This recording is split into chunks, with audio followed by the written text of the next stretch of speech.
Le jasmin du Cap. Nom latin, Gardenia jasminoide. Famille, Rubiacées. Nom commun, jasmin du Cap, ou gardenia. Propriétés thérapeutiques. Antiophtalmique, émollient, émétique, stimulant, diurétique, antipériodique, cathartique, vermifuge, altérant, antispasmodique, antiseptique, sédatif, analgésique, hypotenseur, fébrifuge.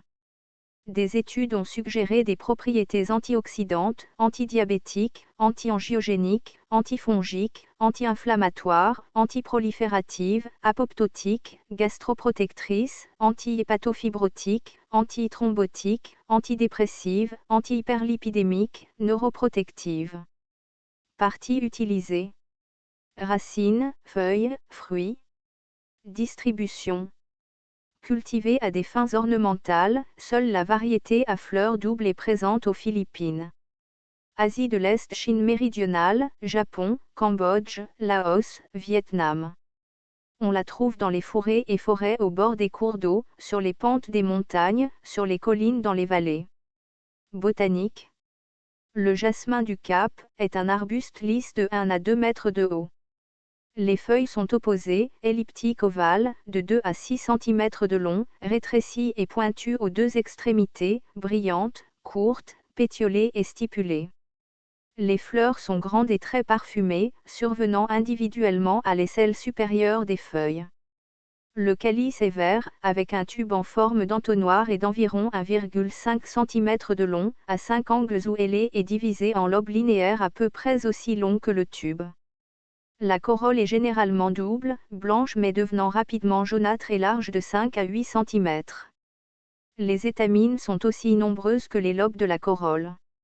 L'ovaire est une cellule, style trapu, clavé, fusiforme ou à 2 fentes, les ovules sont nombreux sur le placenta pariétal.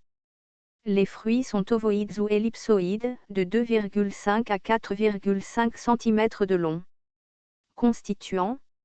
Les composants chimiques comprennent l'iridoïde, les glucosides iridoïdes, les triterpénoïdes, les acides organiques et les composés volatiles.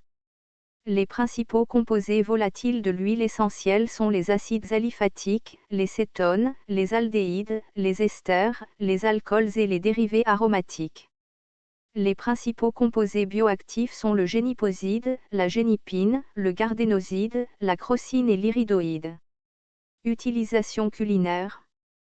Les fleurs sont utilisées pour parfumer le thé, parfois elles sont consommées crues comme friandises, marinées ou conservées dans du miel. La pulpe du fruit est utilisée en Chine et au Japon pour colorer les aliments en jaune. Médecine rurale. Les racines sont utilisées pour la fièvre avec délire.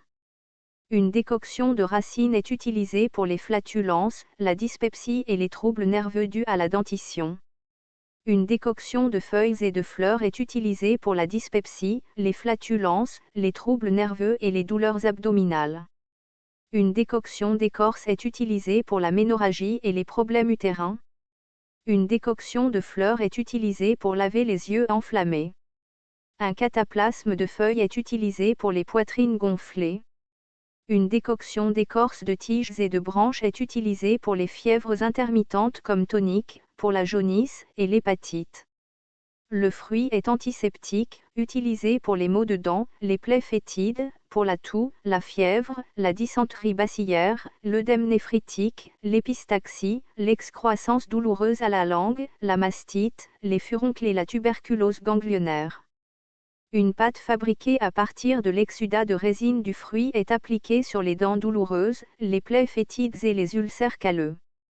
En interne, utilisée pour expulser les vers. La résine est également donnée pour réduire la rate. La plante est utilisée traditionnellement en Chine pour traiter le diabète. La fleur intacte est infusée à l'eau pendant la nuit, et l'infusion est filtrée et utilisée pour traiter la conjonctivite. Danger, aucun connu.